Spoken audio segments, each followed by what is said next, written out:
Gather, veterans. It's time to join the fight. The long war begins.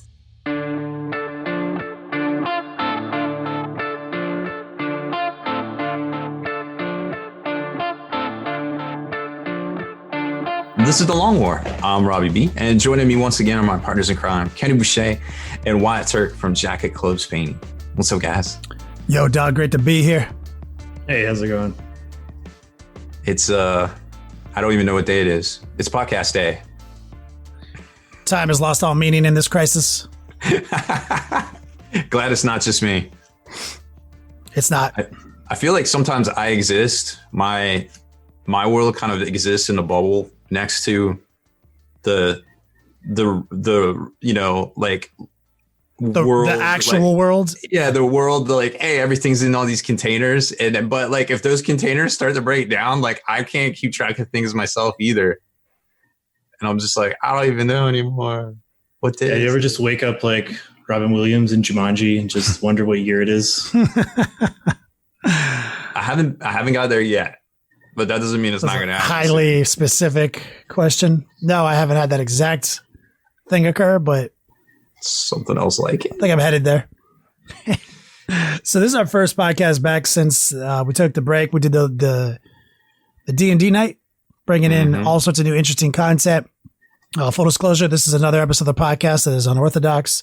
It's going to take you on a journey as we find ourselves thrust into a more traditional podcast role and less formulaic and focusing on whereas focusing on competitive 40K is typically our primary directive. You might find that not the case. This episode might take you on a journey that may or may not end in Russian slap fighting. Spoiler alert, it ends in Russian slap fighting. You guys ever discover that Russian slap fighting is a thing and then stay up until 4 a.m. watching it? No, not once. Oh, okay. Well, then just stay tuned because you're going to be walked down a little bit of a journey toward the end of this podcast. I mean, I've done silly stuff like try to perfect 3D printing, like in a more manufacturer kind of capacity over the past couple of weeks. And I may or may not have stayed up late waiting for prints to be done because they were taking 8 hours, but that's pretty much the same thing, right? Yeah. Been there. I've like started a print right before bed and then tossed and turned because I'm just like, I want to know if it turned out okay. It's the worst. You know, it's been so long since we did this because it's like a week. I forgot. Last podcast, not the D&D podcast, we talked about Picard. Remember? Oh, yeah. And you guys, at least two of you guys had seen it all, and two of us hadn't seen it. Right? You and Wyatt and Rob had seen it. Yeah. So I was like, yeah, fuck that. I love Next Gen too much to give a shit about it. I'm sitting there fucking around on the internet, logging Amazon Video, start clicking around, thinking about going to bed. And sure enough, it's like, hey, channels. I click on it and I've got the CBS All Access like already open. So then I discovered that basically I signed up for the week free. And then that was like 6 months ago. So obviously I paid them a bunch. And they're advertising Picard. And I'm like, well, I'm going to cancel this shit. But since I already paid you for 6 months, I'm going to watch something. So I watched it. And I'm cognizant of all the issues raised by you two gentlemen. Oof. As a longtime Next Gen massive super fan of the genre and the series. And they still hooked me. I am also equally a fan of Doctor Who. And I have decided that Picard the show is basically just Doctor Who. Huge sweeping orchestral, music scores combined with some like maybe a little melodramatic acting to like really drive home the points, letting you kind of overlook the ludicrousy of something that just occurred or the implausibility of it. A little Mass Effect feeling in there with the way their team came together. And it is absolutely a heist show. To the point where Picard even at one point says, I don't know, but with the help of a couple of my old friends, I think we can do it. So if you're willing. No, go ahead. I'll let you get it out of your system. If you're willing to go down a journey where belief is suspended and you're willing to forgive obvious plot holes and things that don't make sense because of a cash grab full of callbacks to the original, and that makes you happy, which it made me happy, you will not be disappointed. So it was a roller coaster. It was very up and down. I mean, I watched every episode, so I mean, like, I can't say that I wasn't at least interested in enough, because like if I genuinely hate a show or I'm like bored by it, I just won't watch it. Mhm. I don't watch things that I hate, right? I don't fuel that anger. I had problems with the show, but I still watched it all. Like there was like, it was funny because you talk about Doctor Who, because I'm just like, there's one moment where you're just like, this is the dumbest shit I've ever seen. And then the very next scene, you're like, that is fucking awesome. I think Because they trick you. They trick you with the emotional acting, and they trick you with the music scores. And as long as you allow yourself to be tricked, it is a fun experience. But if you can't get tricked, I can see why it's garbage. you know, I watched Discovery. Like I was willing to give Discovery a chance. And I did. I watched all the episodes, and it just went from something that was like cool and almost very Next Generation ish to something that like they were trying to market, very openly try to market to like a certain type of demographic, because that was the only way any of this like gambit, the whole like Netflix CBS thing was going to even happen. And then they sent out like surveys, all these surveys like, hey, who's your favorite character? Who would you like to see more of? What do you think of this plot thing? And I'm like, really? Okay. All right, fine. So I kept it on. I watched Picard. As soon as Picard was done, I'm like, and no more CBS. Boop, and unsubscribed. I'm just like, guys, come on. Like, Discovery was real bad. I was willing to give Picard a chance, and I watched it, and I was like, okay. Like, I was not, it was okay. It was good. Like, it was something I don't regret seeing, but I don't want to see any more of this type of Star Trek content. Like, if this is the route they're going with it, I don't want to see that. I'll just watch something else. It's cool. Like, that's the way they're going. That's not the way I remember it. I don't want to see that. So that's just kind of where I'm at. Like, I unsubbed, you know, I still haven't even seen the last Star Wars movie yet. I've seen Mandalorian, and that was great. And that did it for me. And I kind of don't want to get disappointed from seeing the new Star Wars movie. Well, don't go into it looking for disappointment. Go looking for having fun. You'll enjoy the movie. Yeah. It's a fun movie. Maybe I just need to see season 2 Mandalorian and be happy. Have you been watching the new Clone Wars? No, I need to watch that. It's actually pretty good. Some real cool shit happens. I don't want to spoil it for you. Okay, very, very cool. Yeah. I actually saw a random comment in the wild about the new season of Clone Wars. Somebody was like, this redeemed the prequels. And I was like, wow, that is a powerful statement. Dude, Mandalorian really did it, man. I was really happy with that show. And I was just like, why weren't the last like movies before Last Jedi like that? I was like, God, it would have been so good. But it is. I have a very strong suspicion that Dave Filoni is going to have a much larger role in Star Wars moving forward from now on with Disney. I'll give him a chance. I mean, I'll give him a chance. You know, I will. But like, don't poop on me. That's all I gotta say. Don't poop on my memories. Speaking of poop, there it is. Speaking of poop, which I actually put that in the title description for this podcast, that we'll talk about 40K and poop. Wyatt, you got a joke for us, or would you rather? I do. Would you rather fart gas-inflated balloons or discharge a copious amount of silly string every time you sneezed? What kind of gas? Like stinky gas? Or like petroleum? Yeah, like instead of just like, you know, having a little toot, it's like gas and then drifts away. It's like it fills up a balloon and then that balloon floats away. Rob smiles. It's yet another one. Doesn't apply to him. But you fart literal balloons. Yeah. Like, so before you farted, who cares? Now when you fart, a balloon magically manifests from your butt and the whole world sees it. Not if I'm not by the whole world?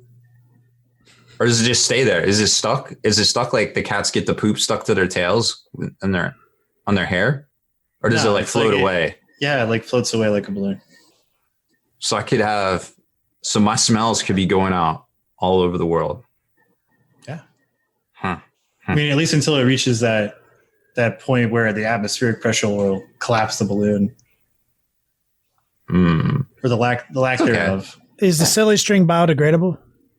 Isn't all silly string biodegradable? I think so. So I picked that just because I fart a lot and I don't want to just... I mean, we'll say that it's like silly string formula circa post 2000s. So it's probably biodegradable. This isn't like asbestos lace 1950s silly string. Both of them seem kind of shitty to me. So I'm going to pick the one that has possibly less environmental impact. Just because, like I said, I fart a lot. So I'm going to be putting out a lot of like rubbery balloons into the world. I think you're passing up a golden experience, which is, you save up all those balloons and then you can like carry like a huge amount of those balloons somewhere and then just pop them all at once and then leave. Oh my God. Like I tune into a podcast and there's just like 100 balloons in the background just in here. You're like, what the fuck? I'm like, don't ask. You're right. There's some good. That's like a bioweapon. But I think I'm more okay. You know what? I will. I'll do fart balloons. I think I have a responsibility to do fart balloons personally. Yep. When stated that way, it's like you're the hero. You're the hero we need, Rob. It is also rumored that my farts don't stink because of the glutens. Although I wouldn't know, but I've been told that. We can try it. We can test it sometime. My farts smell like human feces. That sounds right. I would like you to visualize a fan, like a standard desk fan, just blowing to you. And then imagine just a plate with a huge turd on it right in front of the fan. And this shit hits the literal fan. No. In front of the fan. So it's basically a fan blowing over a freshly laid turd. And then that warm air that now hits your person is what happens when I fart.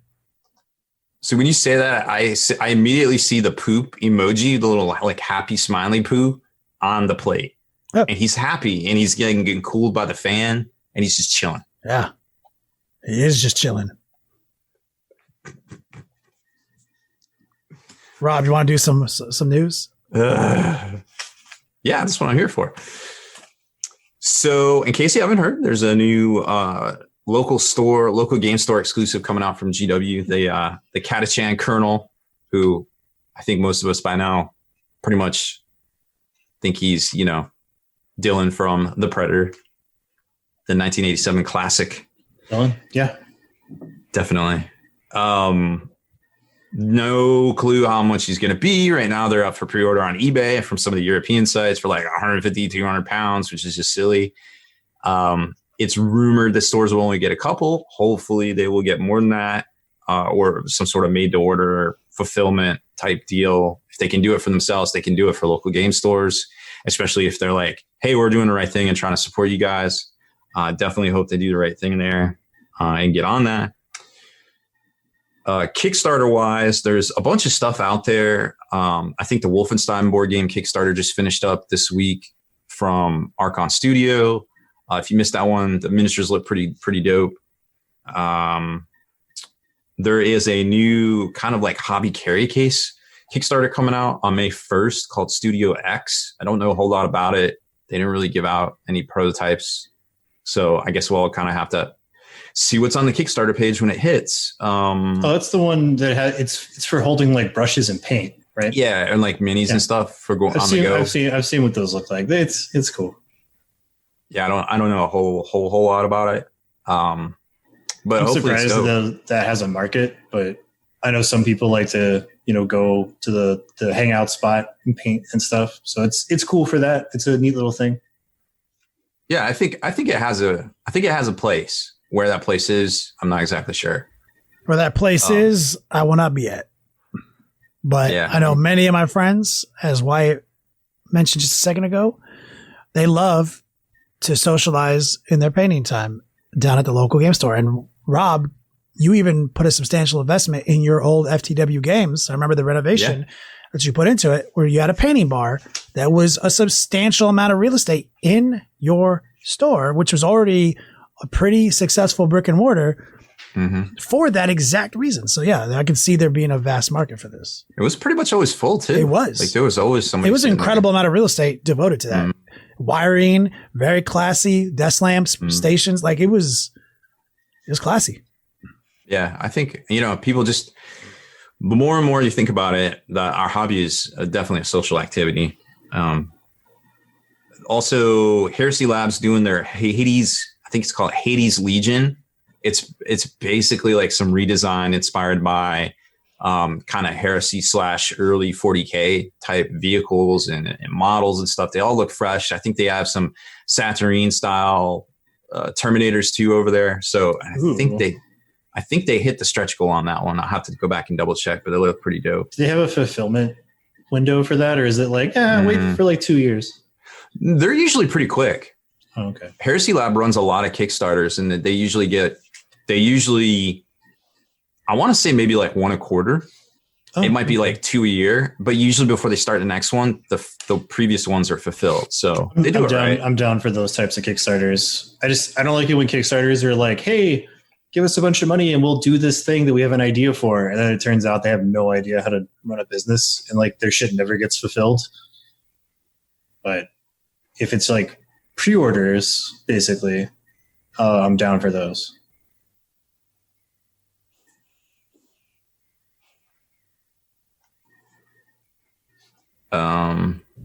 If you're willing to use Kickstarter as your way to fulfill your pre-orders, that's the way to do it. Sorry, I muted myself. No, you said it twice. Oh, to you guys. Oh, right. Heresy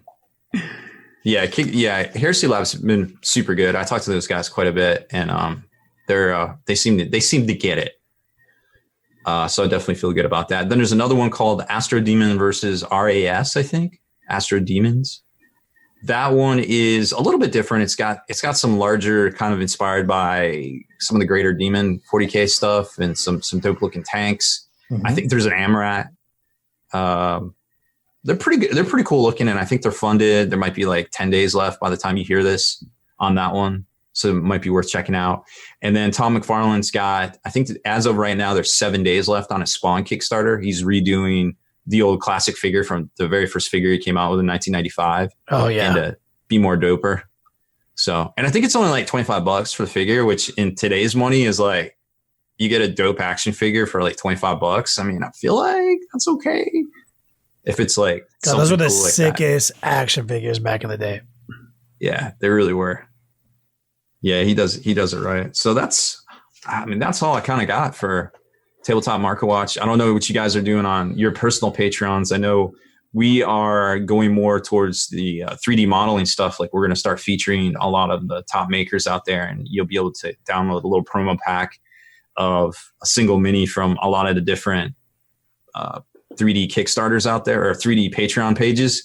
So like if you want to check some of them out, instead of pledging $10 to get their packet minis, you can get them all kind of in one place and be like, oh, I like this guy's stuff. Let me go pledge him and not have to blow like $50 or $60.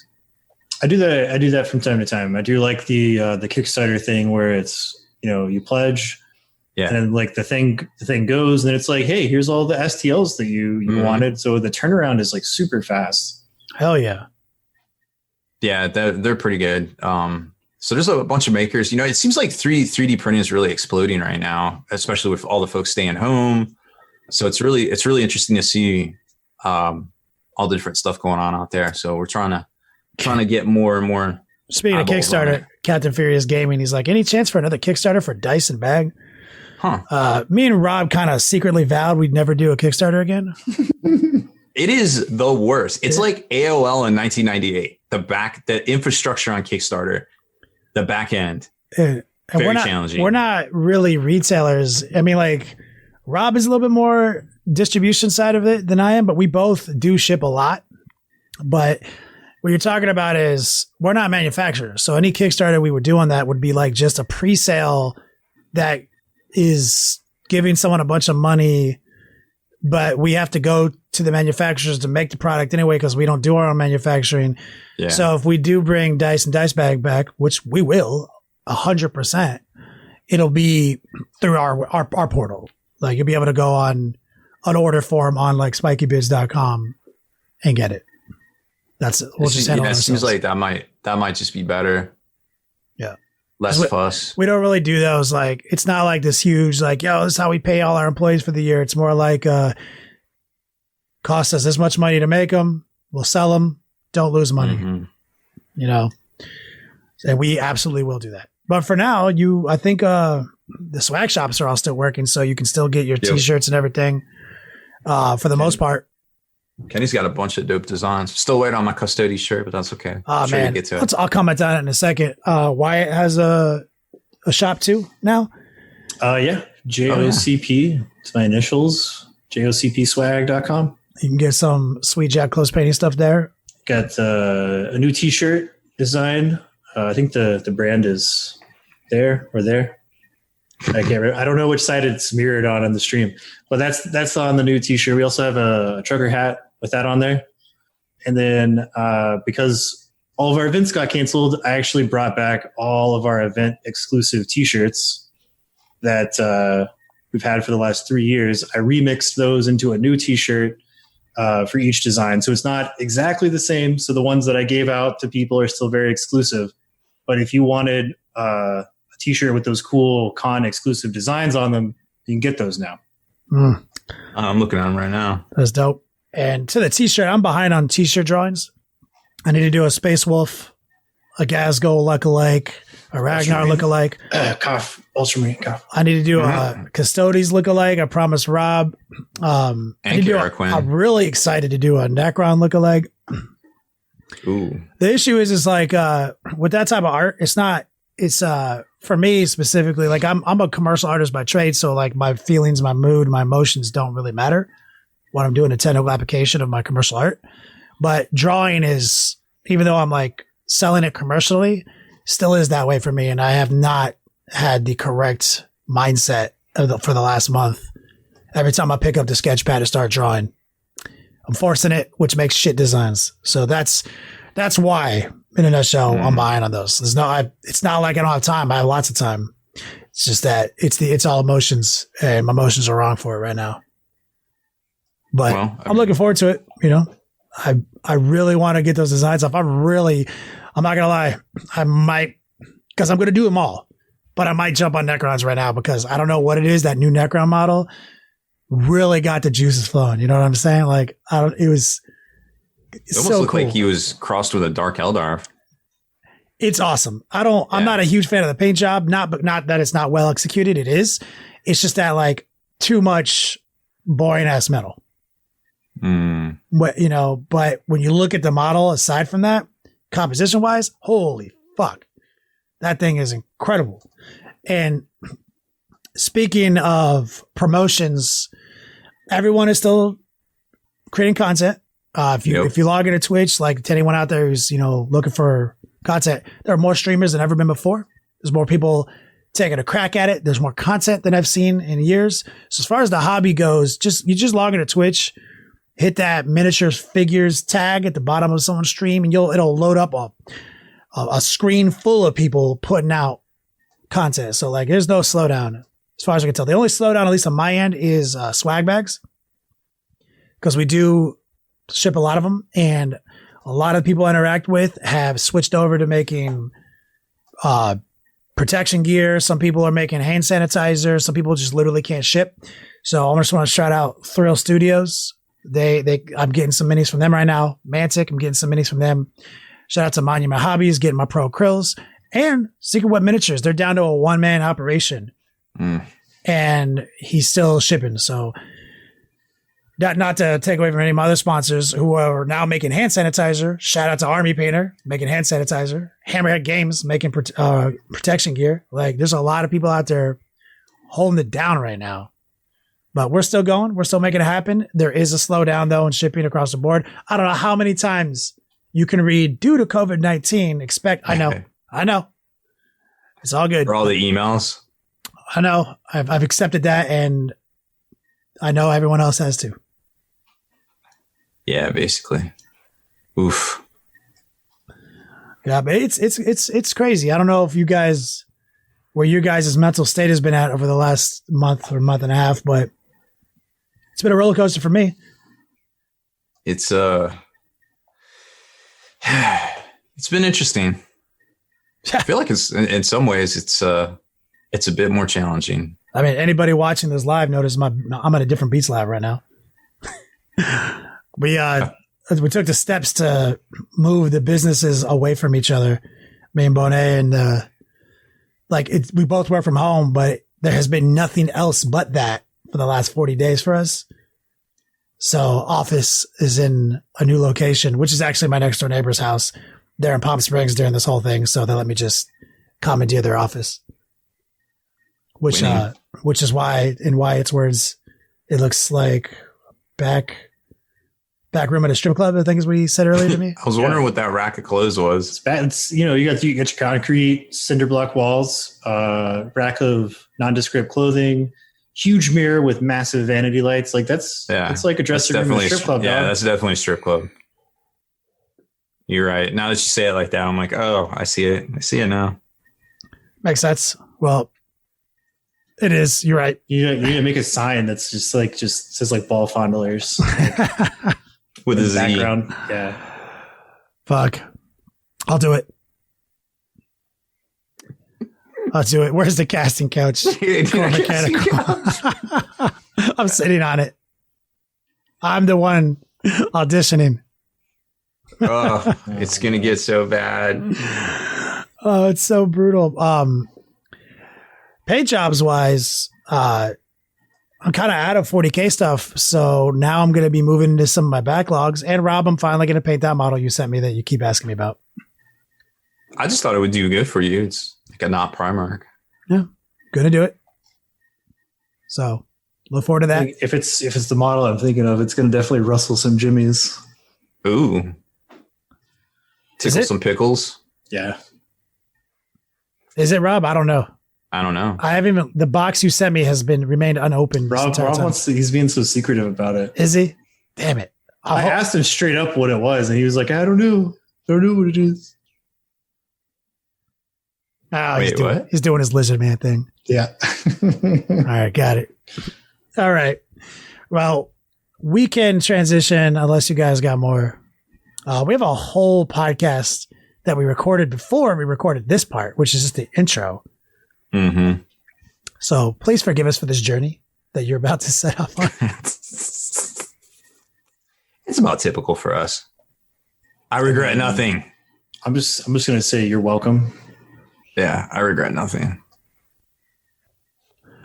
What's up, everyone? We got some YouTubers checking us out. Hudson, Sammy, James, Tucker, Seb, Lauren. What up, guys? Put the Twitch links up there. Come to you after 1 week off. I don't even know how our No, D&D. not really, because we still did the D&D thing. Yeah, but it wasn't new content, you know. That was new content. I mean, that was new. That was content. original content. Yeah. I mean, it wasn't new on Wednesday because we'd already done it. Oh, I guess not. Yeah, I could see that. I don't know how I did. I'll go look into stats real quick. Come on. Yeah, I actually haven't looked. A lot of people were like, "I listened to your thing." Like, cool. Jumping in. Spoiler alert: I died. Yes. I think you died in your mirror fight and at the end. But in the mirror fight's funny though, because like it doesn't matter who wins or loses. Yeah. Cleany sent me over a sketch of the t-shirt. Oh, that's awesome. The episode did about average for COVID-19. A little below, tiny bit below, but not crazy below. Yeah, I think we're about to get our socks rocked with releases in May. Think so?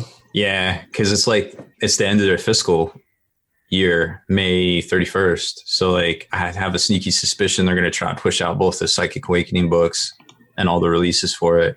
That would be extremely uncharacteristic of Games Workshop. Yeah, they've never released 2 Psychic Awakening books a week apart. Never, not once.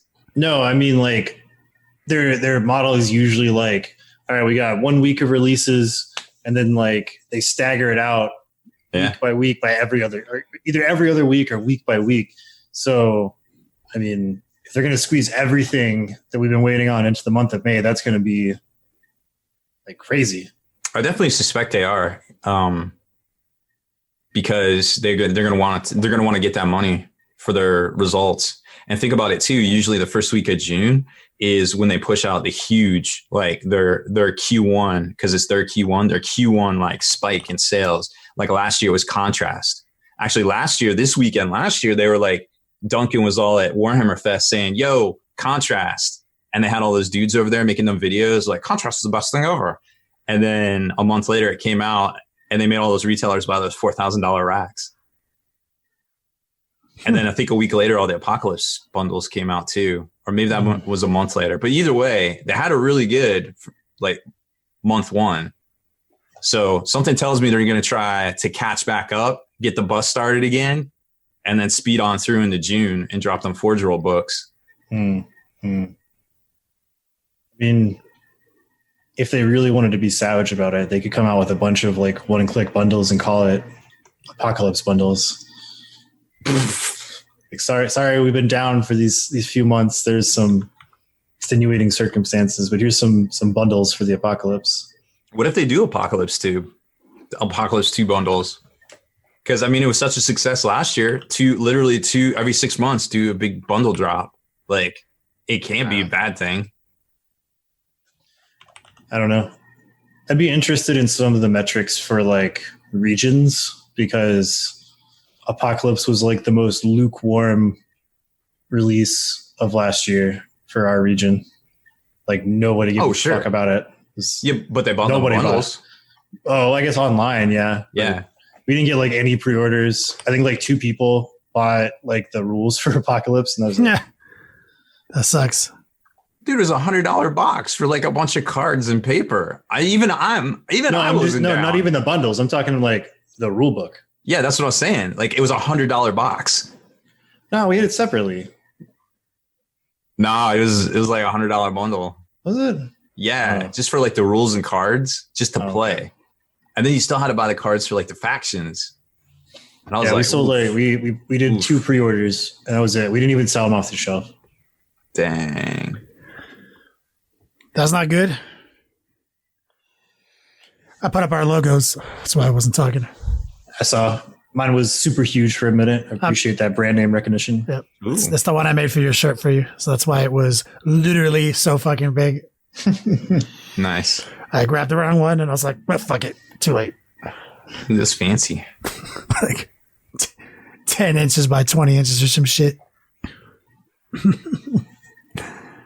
Yeah, I'm super stoked. I think we all need a clear predator model to put behind that Catachan Colonel. Oh, hell yeah. I love how like his arm is the power fist though. Right. It's the one that got cut off. So like, bruh. It's pretty dope. Oh yeah. And the handshake arm. That's what I'm saying. The handshake arm. It's like, it is the handshake arm. You know, and remember when he died, his arm got cut off and he was still shooting. Oh yeah. I forgot about that. Oh my God. Yeah. It's dope. I didn't even go there with it. Oh, I went deep on that one. I put on my tinfoil hat. Super much. Oh, Mike isn't here. He had work stuff. Yeah, he's working nonstop. Oh, you know what? I went over and got my obesity cradle. What am I doing not using it? Yeah, you should use that. You know, it's crazy that like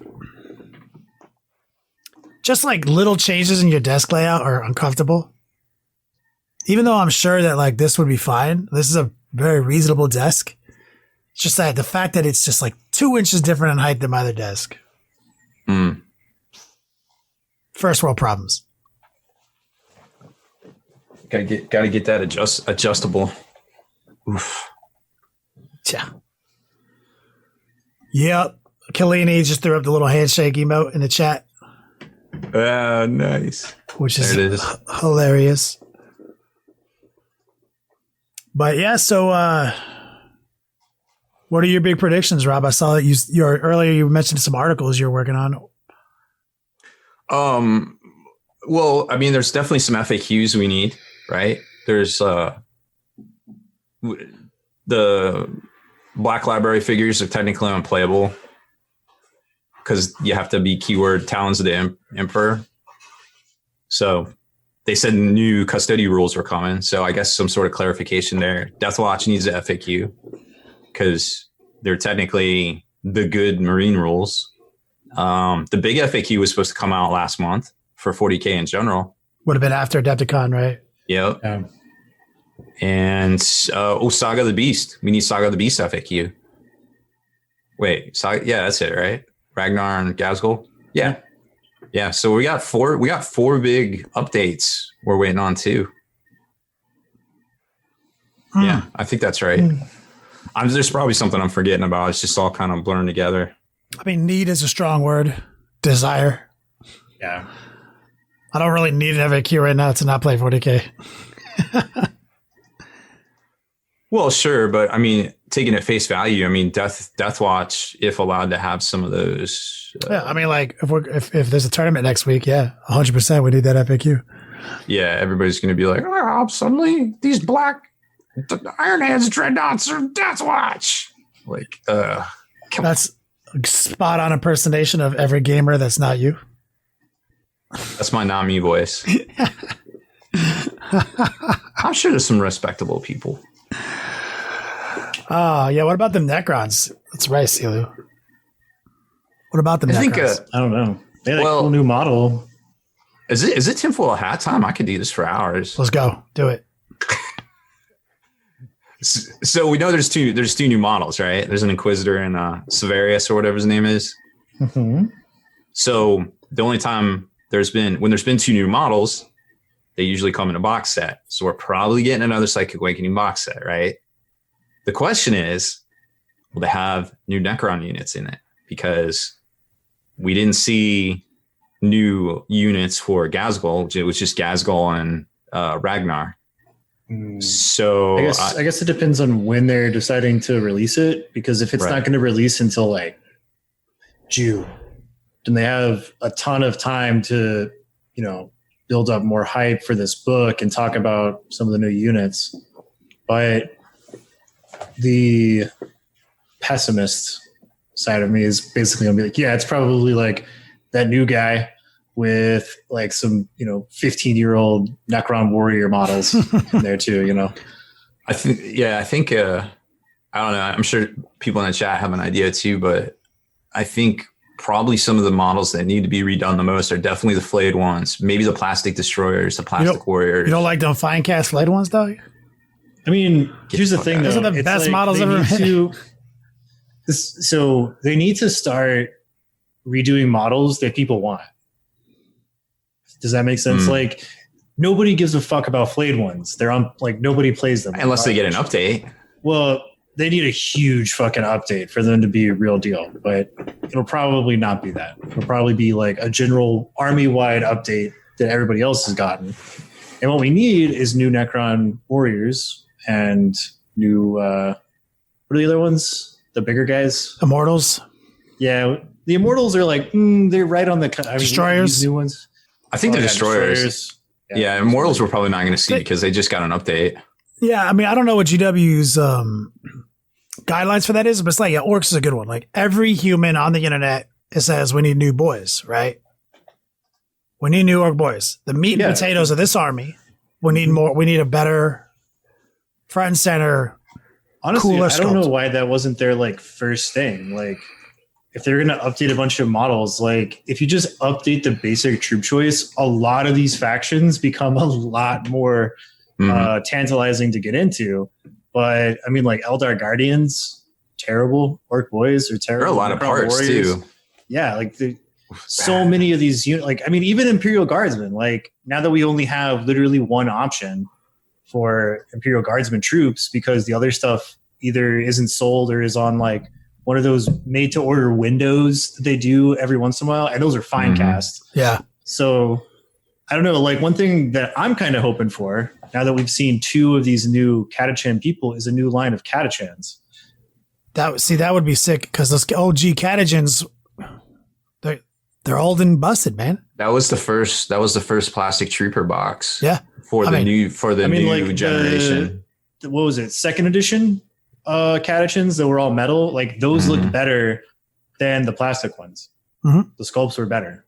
Like the plastic ones are awful. Yeah, they had some anatomy problems too with those because if you look at their muscles, there's a muscle that doesn't exist. It's literally. Those were from that weird time where they were still kind of like learning how to do shit. Yeah, plastic injection and their metal stuff was still hot AF. Which is why I really like to collect metal models from 2nd and 3rd edition because they were really cool looking. Whereas the plastic there's a charm. Yeah. Undeniably. I think that's definitely the case there. But who knows? Like a lot of this is like GW. Benefit of the doubt could have had a lot of plans for this year's rollout. Maybe there was an order of operations because they have been on their marketing game lately and their slow roll to keep us hyped. If you're like, oh, I've got new boys and new Gosgo, I'm not gonna give them to you in the same fucking box. Yeah, you gotta get paid, son. So but that can all be out the window. I was just looking at what else they've done. So it's like if you look at the Dark Eldar box, like they gave new aspect warriors. They're Howling Banshees. Like, what do people want who play Eldar? I'm sure there's people that wanted new Howling Banshees and they look really cool. More power to them. But people wanted new Dark Reapers and new Striking Scorpions, and then to a lesser extent Warp Spiders, and then Howling Banshees and maybe Swooping Hawks. And then you look at the Dark Eldar side of things, and they did Incubi, and even with their new rules updates, Incubi still suck dick. So why would you not redo something that we need, which is the troop choice, make those look nicer, or something that everybody fucking plays, grotesques. Give us a box of 3 grotesques that is a multi-part plastic kit so that you don't have to buy one grotesque in a single pose that is fine cast for $35 fucking dollars when you need 18 of them to play. So if I was GW, back to marketing side, I've always speculated that one of the reasons they didn't give a shit about cultists and they put them out in such small boxes is that everyone already has cultists. And it's really hard to convince somebody who already has a collection of the pillar that creates the army. They already have a collection, however they collected it. However they converted it. Mm-hmm. It's the backbone of the army. It's the other units, the little fasts and the little elites that you might not have, even have in your army, or maybe you only have 5, right? The idea is if you put out a whole new set of orc boys and every fucking orc guy on the planet already collected 120 of them, you've basically said none of those guys are going to buy the new boys. They don't give a shit. They're happy with what they have. You make a good point. Here's my rebuttal. Primaris Marines. Primaris Marines, I believe, exists outside of this formula because it was it's an attempt to update the entire line, which is actually the poster of their brand. You can't put up a GW poster without having a Space Marine on it. And they have a sculpt that's too old. So I would say that even though people do have existing collections, a really huge amount of people would also be like, hey, new updated models, and they would buy them. The plastic crack aspect of all of this is very real. So if I was an orc player, right, and I had my orc army, I still got my 90 boys, they're ready to go. Let's just say that I didn't make custom boys out of new models with the Blood Bowl things, right? Let's say I had old busted ass boys. If they came out with a new boys kit that actually looked fucking dope, I would totally buy them because, even though I already own those models, I hate how they look. They're old and busted, and everybody else is they're playing their Space Marine armies, they're playing their Chaos Marine armies. They have these new hot models, and their armies look way cooler. You can always still bring those things out. There's always a time where it's well, I need another troop choice and I don't want to buy one, or I need it for, a game this afternoon or an event this weekend. Let me just pull that out of the collection. But what you want is probably not in their diagram of, they have a diagram. All they care about is margins. They don't care how big they are. They just want the most. And at some point they said the people who are going to do what Wyatt's going to do is less than the amount that we speculate the other people's going to do. That's all they care about. They don't, even though that makes so much perfect sense. Their biggest thing is impulse buy. But also, and back to Primaris, like George made a great point. They're almost on, you almost can't even compare them because Primaris didn't even replace a single damn thing in the army. It wasn't like, here's the new Tactical Marine. Literally, it's a whole new fucking army. And so you can, so like literally you need them. There's no replacing your Tactical Marines with them. You still have your fucking Tactical Marines. You still like happy you made that purchase. Yep. If they came out with a Primaris Orc boy, that's a different fucking story. Which, speaking of which, now that I think about it, why wouldn't they do that across the board? A new version of the same trooper that is different, has a different data sheet. Because then you would convince the hobo who vastly collected his awesome orc army to be invested. I think they would also sell a lot more like armies in general, because I know a lot of people after working basically working for the company for 2.5 years. A lot of people that are like, I don't want to buy that because they're like, these models aren't very good. Like there's the number of, if I had $1 for every time somebody was like, I would really, really love to get into orcs, but their troop choices and elite choices and like the jump boys, whatever those are called, like they look so shitty that I don't want to, like, I hate how they look. They're old and terrible and busted, and everybody else has these cool new armies. And that's where there's a disconnect in their strategy meetings. They don't have a guy who, like, with your opinion in there. They don't have a you. Sure. Well, that's the problem. It just goes back to them, their entire like business, code of, whatever. GW doesn't. It's just different. Like I think of things as an American business person, business-minded, and they're British, and they have like a totally different like. I'm having a brain fart. Like a structure of thinking about doing business than we do.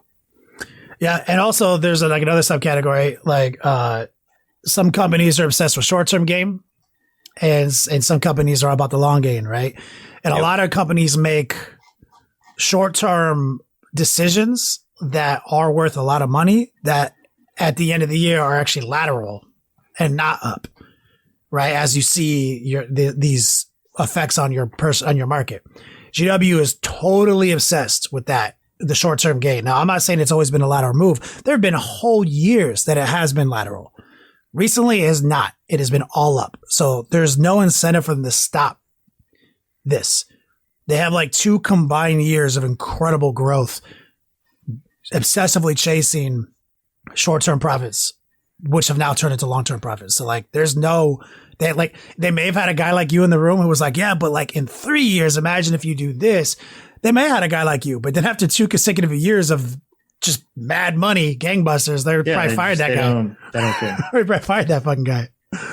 Like, what's going to happen to GW after all this though? What do you think, Rob, is the impact of this global pandemic on GW when they come back? Like firing up the factories, getting back to business. Like, what do you predict? So I'm actually reading their trading update right now. I just noticed they put one out.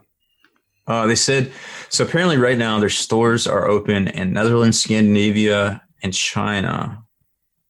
A small number have opened. And since the outbreak, their performance has been impacted. Shocker. We're not going to reopen our sales channels as discussed. We estimate our profit before tax for the year ended 31 May 2020 to be no less than 70 million pounds. So that puts them. So last year, I think the year before they made 80 million. Last year, I think they made 50 million. Yeah, profit. And this year, I said that they were going to have their best year yet, because the way they came out of the gate last summer, looks like they're not. They're going to be higher than last year, but still lower than the year before, which was their highest year to date. So that's cool. They're still doing well because they kind of front loaded things. They also secured a 25 million pound note that they can draw on to meet operational cash flow if they need to, which is also interesting because I think they had a savings of 100 million pounds in the bank. Was it 100 million or 100,000? I think it was 100,000. 100,000. Yeah, 100,000 sounds right. which I don't know what their monthly bills are, but it sounds like a lot to you and me, but that might actually not be a lot for a big company. That's what, like we talk about that before. And I talk about that when I'm streaming, because a lot of people give, like they conflate how much money Games Workshop has to like throw around at things. And it's nowhere near what they think it is. Like they hear, oh, Games Workshop just made $70 million in profit. Like that does not equal $70 million that company can then reinvest into whatever they want to do. Right. That's not how that works. Like as far as like straight up liquid cash assets, they can just be like, we're going to devote this to like a new line of models or like whatever you want to do. Right. Like they do not have nearly as much money as most people think they do. Yeah. 100%. They probably have honestly a pretty average amount of money for that. So, like, and that's why all these companies are kind of threatened by this. Like, and they kept all their people on. They didn't furlough anybody. They didn't lay anybody off. So that's really interesting. They've been paying payroll since 24th March when they shut down operations. So that's a month's worth of very little money coming in and a lot of money going out. That's the biggest bill any company has. Yep. So, but now, so what I expect, I think they kind of snuck in the whole, we're going to reopen this Friday, the warehouse thing and clear out back orders. I think they kind of snuck that in. I think they already have boots on the ground and we're doing that because they had to have boots on the ground because somebody was receiving all those pallets of stuff that was coming in. They literally just shipped 80,000 pounds of books to the GW warehouse here in the States. So somebody's there to sign for it and put it somewhere. I'm just saying they didn't leave it on the dock and drive away. But there's probably some boots on the ground. Now, if I had to guess, I also suspect one of the things we saw hit the warehouse was the Bandai figures. So I also suspect that their little blurb about back orders, getting back orders out, I bet that's going to also include the Bandais, and we'll start seeing those hit later next week in a lot of locations as they get all the stuff that was ready to go out when they shut down, and also the Bandai figs. If I had to guess, that's my prediction. And I think they're going to put out two Psychic Awakenings, and then Pariah will be June along with all the Forge World books, and we'll get a new box set in June too.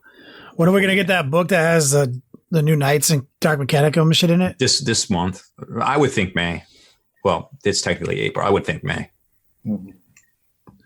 And maybe we'll see the Giants too. Those would be cool. Yeah. I'm a big fan of that new Necron model for sure. I can't wait until the Giants come out and all the Age of Sigmar people start bitching about like, oh, this is like the Knight Army of Age of Sigmar. This is bullshit. And then like all the 40K players are like, oh, you sweet summer child. I remember being there like 4 years ago. Yep, it's gonna happen. They look like cool kids though. And there's some variants we haven't seen the actual models. I think the models, like as far as the quality of the models, is top tier, right out of Games Workshop, doing great. Personally, and they look fucking stupid. That's just me. And it's the aesthetic that they chose to go with the Gargants. I think they look fucking stupid. Like their faces are big, dumb, like cartoonishly. Like if you were to look up like dummy in a cartoon dictionary, it would be their face. They have like huge floppy ears, giant bulbous nose, huge lips, big furrowed brow with pig eyes. They have like huge guts. Their knees are like pointed in, and their feet are all like pigeon-toed. And I'm just like, these guys don't look scary. They look like, Looney Tunes. Whereas if you look at other ranges where they have like frost giants and fire giants and like these like big menacing giant dudes, like they look cool. Mm-hmm. I'm just like, why don't you make stuff look cool? Like your other stuff in Sigmar is cool. Why do the Gargants have to be like doofy fat guys? Big old clowns. Yeah. Big old clown shoes. Fucking clown shoes. That's what I do. I'll get one and give them clown shoes. That would be hilarious.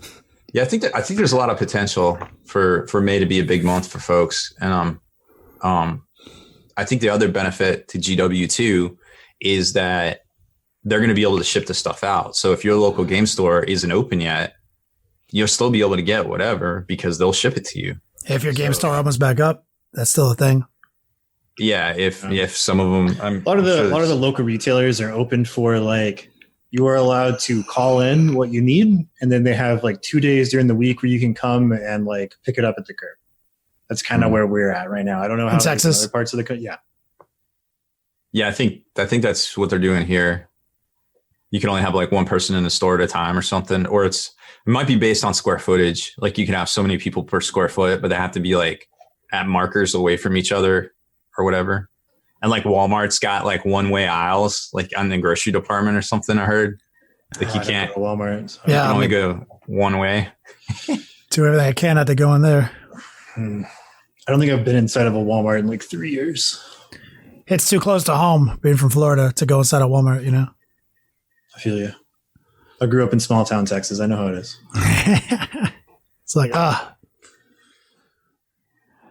Yeah, some shit at Walmart. You will. So we did a podcast last week. Somebody in chat was asking. We did a Sunday D&D game. Yeah, we had an epic adventure, a quest. We packaged it in audio format for the Wednesday drop and took the day off. So we're back in the saddle. There hasn't been a whole. I mean, most of what we're discussing these days is totally editorialized and opinion based and a little bit of news, but there's not a lot of like competitive 40K stuff to talk about, obviously. Just like working on stuff. Yeah, there used to be a big part of the podcast was this is what happened this week. Check out this major tournament. Check out these results. Let's break down this new release. So now we're, playing around with new things. Hey, we're on Zoom now. Like the rest of the world. Upgrading the infrastructure. We know. Yeah, we know. Rob is on top of that. Well, on top of what? What'd I do? Catachans. He was like, "Do you know that they're only going to get like 2 or 3 per store?" And like, yeah. So that's what some of the European retailers are reporting is that it's only 2 or 3 per store, which I think is a huge missed opportunity. But, and I'm I'm going to write a scathing review on that one if that's the case, because I'm not cool with that in whatsoever. Like, don't wave the flag that we're helping game stores if you're only giving game stores 3. Like, you better do more, GW. When every other game company be the fucking leader of this community. See, what I think this is a tactic to recoup some losses they may have had with the shutdown. I don't think this was planned. Like, I don't think this model was planned to be released this way. Like, I think this was maybe something down the line or like that. And they're like, well, we have like X number of these manufactured. Why don't we just give like 3 or 4 of them to each local game store that has an independent account with us as a way to like, whet people's appetite while we continue to try to get things back on track. So that's cool. And I suspect this is this was the UK Expo exclusive model that you could get that was supposed to be happening this weekend. I strongly suspect that is the case. So they just kind of like repackaged it, not literally, but we're just like, oh, now it's like the thing we're giving these folks. And that's cool. If stores get 2 or 3 at first, that's great. But as long as they say whatever order you take, we'll honor and we'll make it and we'll get it to you in 180 days, like the Bandai figure. That's what I need to hear. There is no compromise. There is nothing less, GW. If you do not do that and help support the game stores that have literally carried you into profitability, into every place you're at for the past 30 years, that is more than effed up. And I will. Yeah, I don't have so much to say about it. Because they're doing that for the the librarian and the Sister of Battle, right? Like you basically like made a pre-order and they're like, we'll get it to you in like a couple of months. But that was also, yes. So why couldn't they just do that? Yeah, exactly. And I don't see why they can't. So that's why I'm not jumping into conclusions yet. But I will go on record saying that if that isn't the case, about to get put on blast, son, it's going to be really bad. It's going to be really bad times. Because we're gonna blog about you. Yo, to the chat, Hudson, you can ask questions in here. This is the webcast, our pregame show, so feel free throw an at Long War. We get to some of them, we don't get to all of them. Let's see, somebody said the D&D episode didn't appear on the iTunes podcast feed. I can go check. That's a Kenny question. That's a Rob question. Oh, All right. I just put the bitches up there. I do Yeah, light. you do. Will they go out when you do it? I do light distribution, and distribution has been kind of fucked lately. So there could be a button that needs to get repressed, but the airways are clogged, and it doesn't even like to distribute to YouTube anymore. Huh? Like the other night, it was like, you know, when it says the video over there, it just wouldn't. Oh. I kept an eye on it for like 2 hours while I was doing other things. It's like, okay, it's not going to work. So then I did the OG ghetto, recut it, re-upload it. And then in the morning there was 2. So it did eventually process out like in 400 times the amount of time it normally takes. So it's, who knows? It says it published. Says it published to. Okay, maybe you thought, okay, so it did go out late. It didn't go out Thursday morning. It went out like Thursday night. So it was delayed. So maybe like in the normal window, you expect to see it. You didn't see it.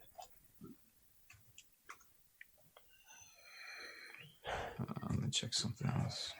I think it's there. Yeah, that's weird. It didn't go out on the after hours rant. It did not go out on the Hudson, the web. you think your chat's a little slow because you're in Australia? Jump on over to Twitch, bro. Twitch is pretty much better. Yeah. I noticed that there's a massive delay on YouTube compared to Twitch. So go to Long War TV on Twitch. We consider doing more D&D streams? I mean, maybe. Maybe. That's a lot. It's a lot though. It's to do it on a day because it can't always serve as the only content we do that week.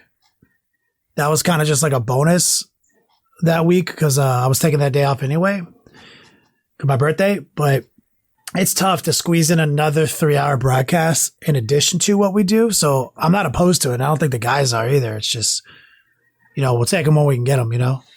You might have to do it a little earlier in the day. Rob was turning into a pumpkin by the end of the campaign. Oh, and I think all of us were. It was well past his time to go curl up on his heat rock. It's getting a little slow. Cat's working hard every day. Yeah. Feel that.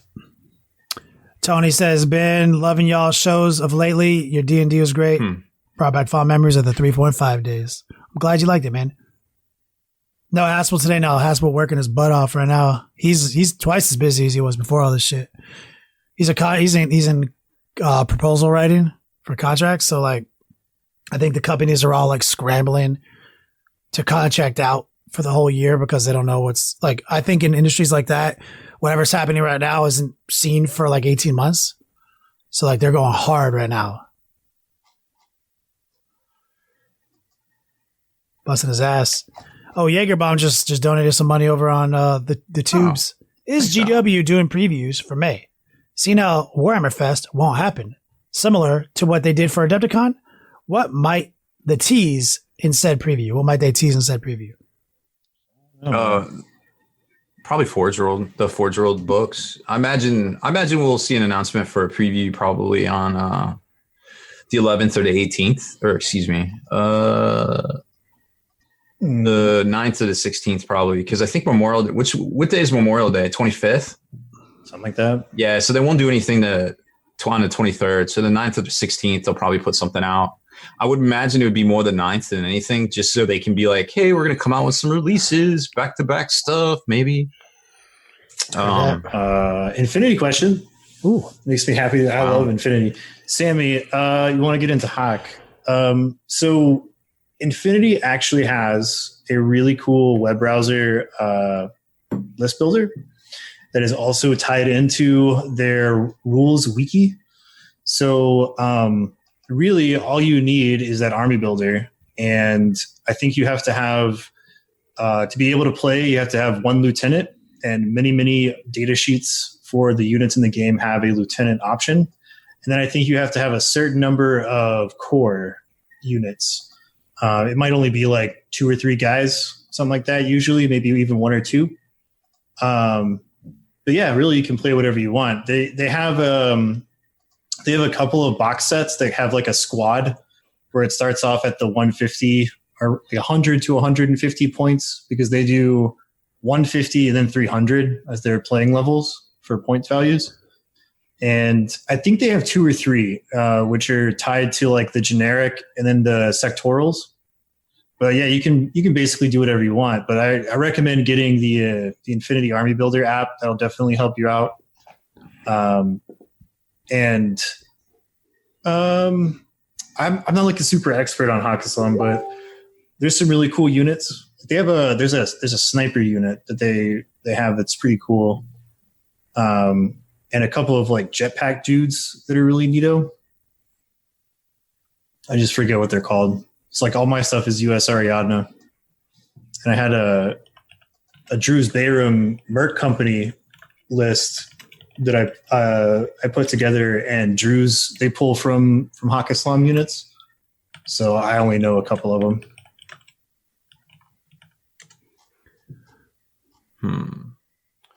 Something weird happened with the podcast. It didn't go out to some of the destinations. I didn't know why. So it's been, like I said, it's been clogged up, man. Tony says, do you guys think they'll expand on the Primaris extra weapon options to make them like tac squads or turn the Reavers into assault squads? Nah. I mean, it's possible that they'll get everything. They'll get new units that do that. Like that's how it's the whole thing. You know, it's and you don't need it. Like 10 intercessors with their way they are now is real fucking good. Like you don't need. That's the thing is like the style of warfare that Space Marines are shifting to now is very similar to a more contemporary style of fighting, which is why you see a lot of their gear start to look more like contemporary in aesthetic. So like intercessors are your troop choices. They do a thing, you know, Reavers, they do a thing. Like the tactical Marine style of fighting is no longer a thing. They even talk about it in the lore for moving forward during the Indomitus Crusade. So when Gilliman came back, he was like, all right, so this codex stuff is like cool, but like, you know, we need to shake things up.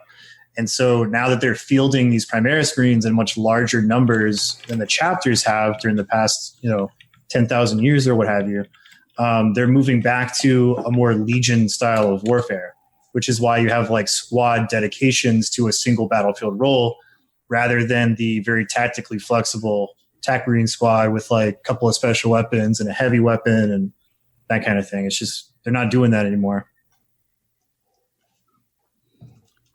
That's right, George. Space Marines are fine. They don't need upgrades. They can do everything well except physical damage. Psychic damage, you mean? Or psychic damage. I was like, what? They do that good. You're right. They don't have mortal wound spam. That's a fact. It will be cool to see what the meta's looking like, and it'll probably take like a month to kind of sort itself out. Oh, my favorite statement. Unlimited blame. I hate how Space Marines have these little pouches on them now, even though I know it's more realistic. I hate it too. I love it when you used to be able to leave all that shit off. Oh, you can on the multi-part kits. Mm-hmm. Yeah. But I hate it too. Like, get the fuck out of here with these little pouches. Yeah. Little grenades. I'd actually like shit. it a bit more if Space Marines had like a rifleman's pack on their chest instead of like the Eagle. So like you didn't have shit on their belt. It was just all like, they have like 5 or 6 bolter mags, maybe like a little first aid pouch or something right there like we have. But that's just me. Little first aid tourniquet. Jaeger Bomb says, I think we're getting replacements for the bikes and speeders, but when are we going to get replacements for the Terminators? Oof, too soon. I mean, I think the answer is we already have them. They're called aggressors, but they may have some more specialized units come out in the future. Yeah, I think you made a good point there. Aggressors. I mean, aggressors have power fists. It seems like there's this weird disconnect where like people think they suck in close combat, but I'm like, dog, they have 2 power fists. Like they are Terminators. It's just like they don't have an invul save, so people don't think there is like the same thing, but they fulfill the same battlefield role. They don't have an invul save. I mean, all that is one rules, right? One rules update. They have fix. They have 3 wounds each now. Yes. Mm-hmm. So that they have 1 more wound than Terminator, 1 less save, no invulnerable, devastating firepower within their range spectrum, and really good at repelling attacks in close combat. They're nasty. when I see a fat unit of aggressors and they got a good piece of terrain they can manipulate, I'm always concerned. I've seen the fear in the eyes of a grown man when he sees 6 to 8 Ultramarines aggressors on the table across from him. Aggressors might be one of the single most desirable sets of rules on a unit in a Space Marine line outside of the Eliminators now. Yeah. Plus the Deathwatch ones can deep strike with the Teleportarium strat, so it gets even dirtier. Yeah, we have stuff like transhuman physiology, which is really dope. You can do things like the banner where they can shoot after they die. You know, I mean, just a chaplain praying, you know, the feel no pain on them is like a significant change in the not even talking about different chapter tactics, right? Like Ultramarines count as having stood still, so they can do the double. They got a free double shoot.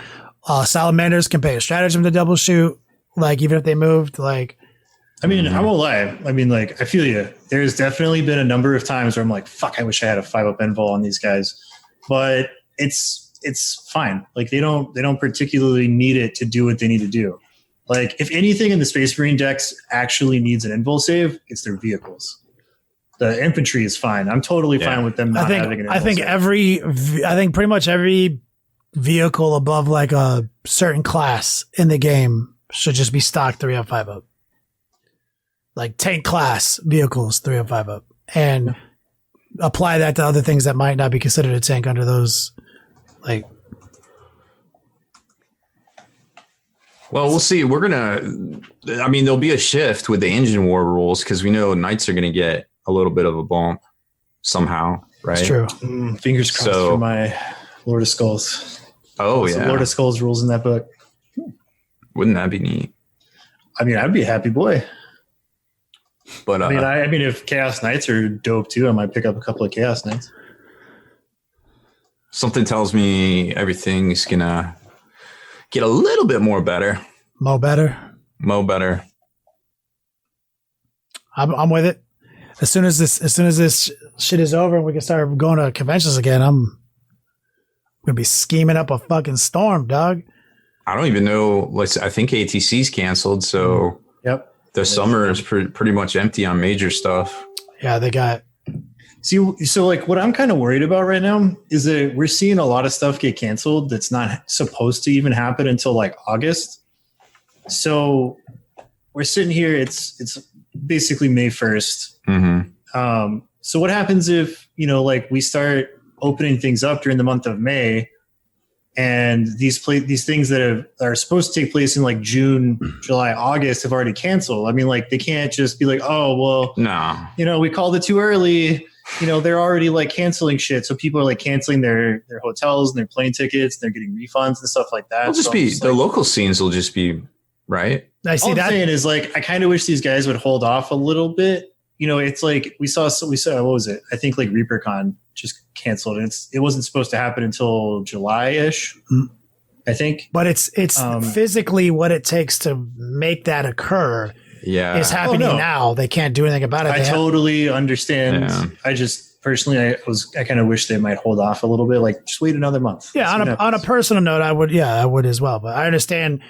Like there is a moment where it's cut your losses time, and you're like, okay, normally we have this large of a volunteer army and this many people who are paid, and we have to have these types of interactions with the hotel we're running at it, and we typically historically do it for this many weeks ahead of time. We are now approaching that window with less than those numbers. Yo, what do you guys think? Call it? Cut losses? What do you guys think? And so those are the conversations all these people are having. And sometimes in business, you got to know when to cut your losses. I believe the late, great Kenny Rogers sang a song about that. Is it Tony? Yeah, I mean, impulsor based armies that's a build. That's a build. See, let's talk about that for 1 second on this. So like, these events are getting shut down, right? And people are going to make these decisions quicker and quicker and quicker. Rob said it'll be on the local scene for a while. So there's going to be this interesting opportunity, if capitalized correctly, that there will be a bit of a tournament-based, possibly competitive-based renaissance at the local level as we turn to our local friendly local game stores for that niche to be filled. I urge anybody who's like, running a league, or is that guy at that store, or is an owner or a partner? Start thinking about that. Start communicating that with your audience on your various, email lists or whatever, your customer base. Start even interacting with the stores in your town that would be historically your competition. It's time not to compete right now. It's time to work together. Maybe some intra-store leagues, some intra-store play. There might have to be a bit of a redistribution of tournament wealth here, to get us back, to come back. And I think that plays into a suspicion I've had that me and Wyatt have discussed even earlier today. I think there's going to be a weird new meta that comes out of this, which is going to be a little bit softer than you might think on paper, a little bit more hobby centric than you'd expect. I think a lot of OG guys, competitors, are looking at stuff because they're sad, they're bored, they're depressed. Like there's they're looking at stuff that they haven't looked at in years to make work. They're hobbying harder than they have in years. Like Don Husen, for example, that dude's like, yo, I need 3 Helldrakes. Who can let me borrow 3 Helldrakes? Well, now he's like, fuck it. I'm going to paint them. He's talking about doing an 8 Rhino Death Guard list right now. Crazy shit. like people are talking about spamming transports again, like all sorts. I think that it's going to be this new, unpredictable, but I feel like authorize yourself to feel like you can go in with maybe something that's not as competitive and not as meta surfy as you were thinking last week or last month or last year. Go in with some strong elements and maybe some elements you just love that you finally cracked out on that 15, those 10 Terminators. They're okay. And now that you made them, go out there and do it, because if you're having that feeling, everyone else is having that feeling. It's cresting. It's going to be awesome. And I think it's going to be on the local scene. Yeah, and that's kind of, everybody likes to play close to home, and with the folks I think it'll be good. I'm talking about dusting off my 10 Terminators again. I'm looking at all sorts of stuff. Wyatt's been on me. He's like, what about Decimators? Aren't they like, you should be looking at them again. Look at them again. I was like, they're 210 points and they only have 8 wounds. But now I'm I really like the way I painted them. They're kind of cool. And I'm not saying that if they don't put nuts on chins, they don't kill things. I'm like, fuck it, I'm doing it. I told you, dude. I've been telling you, gotta bring it back. Like, I'm gonna bring it back. I'm gonna bring it back. Like, well, hey, with the Forge World updates. It happened like all throughout last year. Like you would see stuff that would be like super hot, and then people would figure out how to take it on, and then 3 or 4 months would go by, and then like all of a sudden you bring that back, and the meta has shifted to a different place, and they're not ready for that thing. They didn't bring the counter to that, to like whatever that was. Like we saw that with the Virtus Praetor jet bikes, like the brick of 9 jet bikes and a shield captain on a jet bike. It's like everybody kind of figured out what they do and all that. Well, nobody plays them for like 4 months. Then all of a sudden you roll up and you got that brick out again, and people are like, oh fuck, I didn't prepare for this. I wasn't expecting this shit. How do they work again? Like one of the things I'm also thinking about is going back to my Prophets of Pain. Bringing back the grotesques, because I don't think people are ready for the 18 grotesques again. If every army does, because chaos used to be so in the foreground at that era that you just got death X every fucking game. Yeah. Well, that's a completely different fucking thing now that chaos is not in that top position anymore.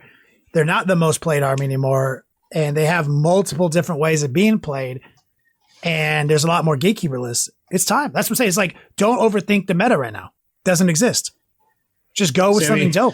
So in the ITC, there is for matched play in general, there is a rule that unless it is a troop choice or a dedicated transport, you can only have 3 of the same data sheet at 2,000 points. If you go below that, it's 2. It's rule of 2.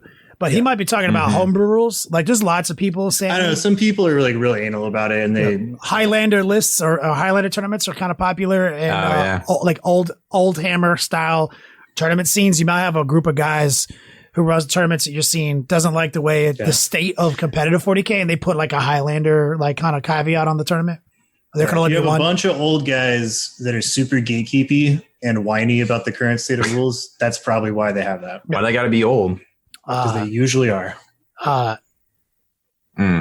Point at a young person who's got that old crotchety opinion. Yeah, show me like a 25-year-old that's like, I want to go back to 2nd edition. I miss vehicle facings. I want blast markers. It's not happening. All right, fine. Got me there, dog. I like George. George's like, the not meta is more interesting than the actual meta. That's exactly. And I think that is going to go hard. I'd say everyone get high to that statement that George just said. And like literally go out and talk to your local store people and really sell them on this shit, man. Like, cause I'm telling you, if they can unite and they can exercise the leadership right now, it's going to be the bridge that we need even the ladder that we need to climb up to get back on top of things for these major events as they recover from this. Yeah, no, I think so. I think it'll be fine. It's fine. Full disclosure, I only made that old person joke because I knew KR Quinn was here. Yeah, I was gonna say thank you. Every time we make a boomer joke or an old person, he has to pop up. Yeah, it's like, why does it got to be old? More young dudes are whiners. Okay, boomer. Everything he says. Y'all were just smoking him out. Yep. We were. Full disclosure, KR Quinn. I wish my dad was as cool as you. Dang.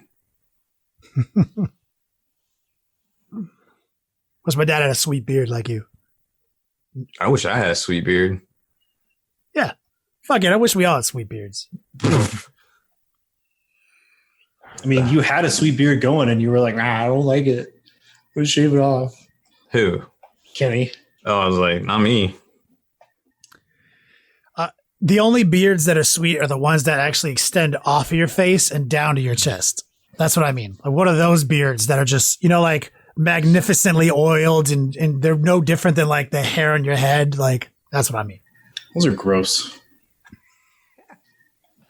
In a perfect world, if every dude actually took care of their beard, it'd be like that. Yeah, it would be great. 99% of the time, it's fucking gross. Yeah, I don't know how to take care of beard hair, so it always is pubes. And the reason I keep mine so short is because I want it low maintenance. I want to be able to just throw some oil on there, comb it down, good to go. Yeah. I don't want like a 7-inch long fucking beard hanging off that I got to condition and shampoo. It's a whole chapter of your life. It's a whole fuck that. It's a whole new hobby. You chose 3D printing instead of beards. Yeah. That is definitely a hobby. That's a Pandora's hobby box right there. Rob, can you confirm you're not an immortal? George says. He's a perpetual. I want to know who said that. He's not a perpetual. He's a lizard person. Yeah. Yeah. He's only like halfway through his 400-year life cycle.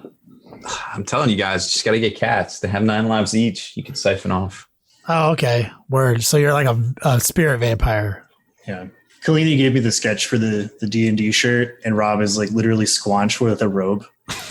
And I was like, part of me, he was like, any notes? And like, part of me wanted to be like, a spiky hair? Yes. Okay, good. Sort of my He's like, do you want any notes? Or do you have any notes? And part of me wanted to be like, can you just make Rob like a normal house cat? Nobody would notice. Like everybody else is these like cool warriors. Like I'm the Skazorpazorp. It's like, and Kenny's got his axes and he's like, pickle on his shoulder, and then Rob is just like a house cat, like licking his hand, or just casually knocking something off of a desk in the background. Yeah, I love that. Was my favorite part in the adventure when Rob's like, "All right, let's get the fuck out of here." To the DM, I knock things off the desk as I retreat. Yeah, should I make that clear? Haspil's Mr. Meeseeks looks amazing. He's all gaunt with like bags under his eyes, and he has like stubble because he hasn't shaved. He's been alive for like 2 weeks. Existence is pain. That's totally Haspil. I love it. Should we just I don't know, should we just do like tabletop market watch and make this the podcast? I mean, we can make it the podcast if you want. I mean, like, it's hard. I'm not gonna lie, like right now where we're at, it's hard to do a pregame show and then also know that we saved something for the podcast. The pregame show, was a way to talk about the things that weren't going to make it a podcast, but it's like, what else is there? There's slim. I thought we were going to talk about professional Russian slap fighting on the podcast today. That's not even a real thing. Yeah, it is. Yeah, it is, sir. I don't know where you guys get this stuff from. The internet. Yep. Of course. Yeah, that fucking rascal, the internet. You don't know about Russian slap fighting, Doug? I guess not. It's my new jam. It is. If you're listening to this may or not be the podcast, depending on where you're at in your journey and if we've decided that this will be repurposed. But do yourself a favor and Google it and go down that rabbit hole all night, and you will be thanking Wyatt tomorrow. Yeah, there is long ship lie. There is an American circuit as well. Oh, wow. There's an absolutely epic fight on the American circuit last weekend. I was very excited about it. Yeah, the one we talked about earlier. Oh yeah, it was like one guy's name was like Hillbilly something, and then the other guy was like the fight in Hawaiian. They went 22 rounds, and that means each guy was received literally 22 slaps to the face. And I'm telling you, I'm not being hyperbolic when I say each one of those guys was knocked unconscious like 4 times, and they stood back up. Like they're like the last round, like I don't want concussion from that. Yeah, 100%, 100%, sir. These dudes are like pushing 400 pounds, and they're not couch potatoes. Like they are big boys, and they are hitting each other full force, open palm in the side of the jaw. Yeah. It's ridiculous, dude. It's worth the watch. Like, do you want brain damage? Because this is how you get brain damage. My favorite part was when his corner weekended Bernie's him back to the table. Oh, dude. Like he went to the ground like a sack of potatoes, like got the soul slapped out of him. And then his 3 pit crew guys picked him up, weekended Bernie style, and got him to stand back up. And he was just like, hobbling, like wobbling all over the place. And he threw out this slap and like barely grazed the guy's like nose. And the Hawaiian, he like looks over at the camera with this face. He's like, I'm about to win $50,000. And he just knocks this dude into another dimension. There's another American guy. His name is Wolverine. Perfect. You guys know about Wolverine, but he's a skinny guy. He's a small, lanky, skinny guy. He's one of those guys. He's got like really long arms, so he can throw it around like a whip. And his fingers are so long and bony, he'll actually cause lacerations on people's cheeks. Like he went 6 rounds with this one guy, big, fat, puffy faced dude. And he had like these lacerations on his cheek from the impact of his bony fingers pressing the skin onto his cheekbone.